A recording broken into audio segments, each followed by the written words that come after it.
Bonjour tout le monde, bienvenue sur cette vidéo. Si vous avez cliqué, c'est évidemment que vous avez dû voir la polémique qu'il y a eu sur Instagram ces derniers temps. En effet, vous n'avez probablement pas manqué ça, je pense, si vous étiez sur Instagram ces derniers temps.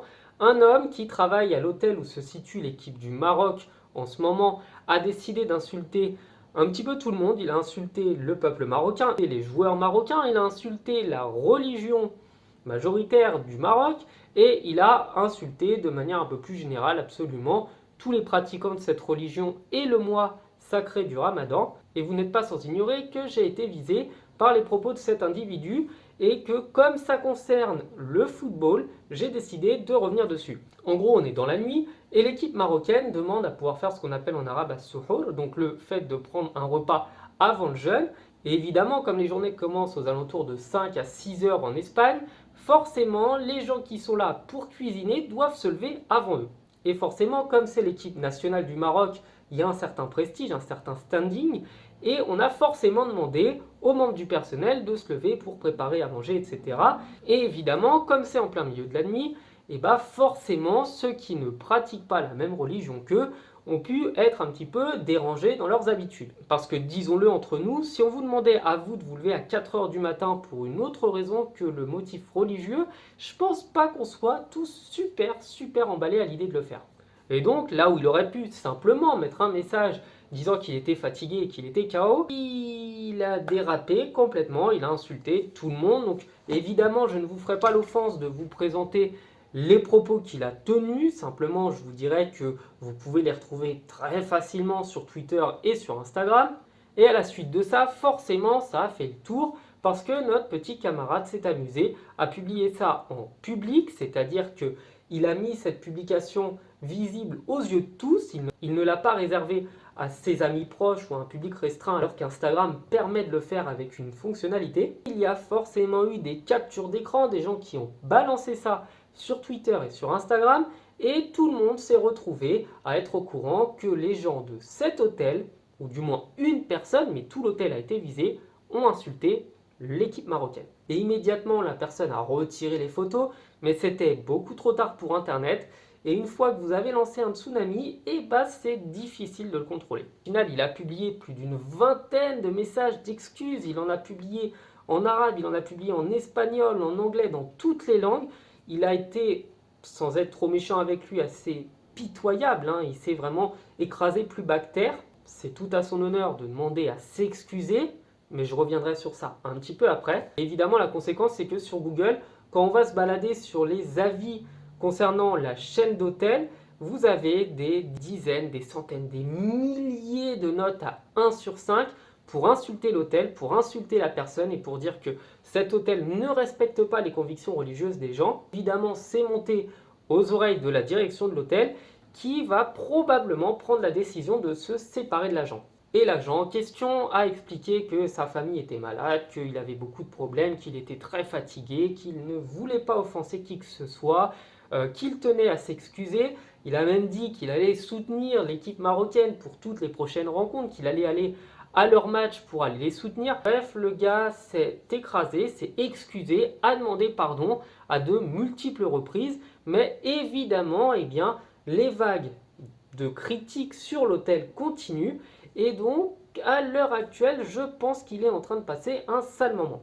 Et là, ça va peut-être en intéresser certains parce que je vais vous donner mon ressenti sur la question. La première chose, c'est que le gars s'est senti pousser des ailes en insultant tout un peuple, toute une religion, de manière un peu plus ciblée, une équipe de football, en s'imaginant que, un peu comme les rivalités avec le Real ou avec le Barça, ça allait passer. Sauf que là, il s'est attaqué à quelque chose de bien plus grand que le football. Mais le truc, c'est que la personne s'est immédiatement excusé, il dit qu'il regrette, il dit qu'il a compris son erreur, même si entre nous, s'il n'avait pas pris une tempête de caca, je pense qu'il n'aurait pas remis en question ses propos, et il a fallu qu'Internet s'en mêle pour que le mec comprenne qu'on n'a pas le droit d'insulter la religion des gens. Mais le truc, c'est que dans le même temps, pour le défendre, puisque tout le monde mérite d'être défendu, c'est que je pense qu'il y avait surtout une immense incompréhension du mois de Ramadan, une immense incompréhension autour de l'importance que ce mois a pour les gens qu'il a attaqués, pour les musulmans en général. Et je pense qu'il n'a pas bien saisi, avant de publier ça, qu'il n'allait pas simplement s'attaquer au fait de se lever tôt le matin, parce que ça, je pense que quasiment tout le monde serait d'accord pour dire que c'est fatigant. Et ça, c'est sans la question religieuse, hein. C'est vraiment juste se lever à 3 ou 4 heures du matin. On le sait, c'est pas facile. Et toujours est-il que le mec, je pense qu'il a vraiment compris, vu les milliers de messages d'insultes qu'il a reçus, qu'il n'aurait pas dû faire ça. Il demande à s'excuser, il demande pardon. Et je pense qu'en ce mois de Ramadan, eh ben, la bonne solution, c'est peut-être de lui pardonner, de lui dire, bon, t'as fait ça, on n'oublie pas, on n'en parle plus, on fait comme si de rien n'était, tu t'es excusé, t'as compris. Même le truc, idéalement, ce serait de pouvoir l'inviter, pourquoi pas, à la mosquée pour lui présenter ce que c'est le mois de Ramadan, pour qu'il comprenne pourquoi ça fait autant mal à autant de personnes qu'ils disent ces mots-là.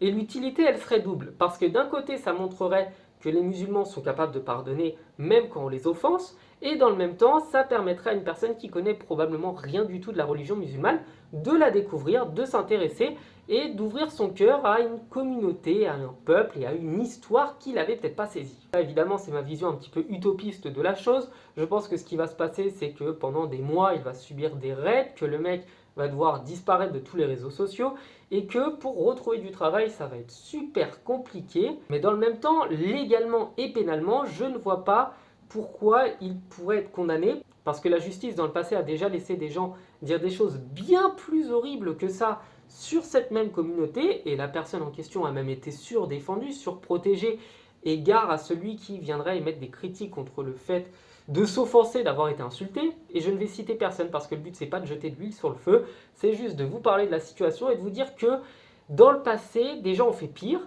mais n'ont pas eu de problème avec la loi. Et donc, je pense pas que la loi puisse lui poser des soucis. Maintenant, le truc qui va se passer, c'est qu'il a donné une extrêmement mauvaise image de l'hôtel dans lequel il travaille. Et ça, forcément, ça fait partie des conditions pour la faute grave. Et je pense que dans la loi espagnole, il doit pouvoir être licencié à cause de ça. Il a donné une image affreuse, hideuse. Et il a probablement fait perdre des dizaines, des centaines, des milliers de clients potentiels à l'hôtel dans lequel il bossait. Un petit peu comme une personne qui aurait pris le Twitter officiel de l'hôtel pour aller insulter quelqu'un, et bien là, c'est l'image de l'hôtel qui va passer avant même sa propre image, parce que lui n'est qu'un employé, mais il est employé et il représente l'hôtel. Ce qui fait que sur ses heures de service, quand il se comporte mal, c'est l'hôtel qui se comporte mal. Et à cause de ça, je pense qu'il peut avoir pas mal de soucis, déjà avec l'hôtel et ensuite pour retrouver un travail derrière, parce qu'il aura à jamais l'image du mec profondément irrespectueux, profondément insultant et qui a surtout fait perdre beaucoup de pognon à l'hôtel où il bossait avant. Enfin voilà, cette vidéo elle est terminée, donc je tenais à la faire déjà pour vous présenter un petit peu la situation, pour que vous compreniez mieux ce qui s'est passé. Je tenais aussi à revenir sur mon avis, donc moi je pense que c'est pas nécessaire d'en parler plus que ça. Des idiots, il y en a beaucoup, il y en a eu beaucoup, il y en aura énormément. On est habitué et je pense que pendant le mois de Ramadan, c'est pas le bon mois pour s'énerver, pour avoir de la rancœur ou de la haine contre les gens. Il faut plus avoir de la tristesse pour eux de ne pas connaître et de ne pas comprendre le monde qui les entoure. Il faut vraiment avoir plus de pitié pour eux que de colère.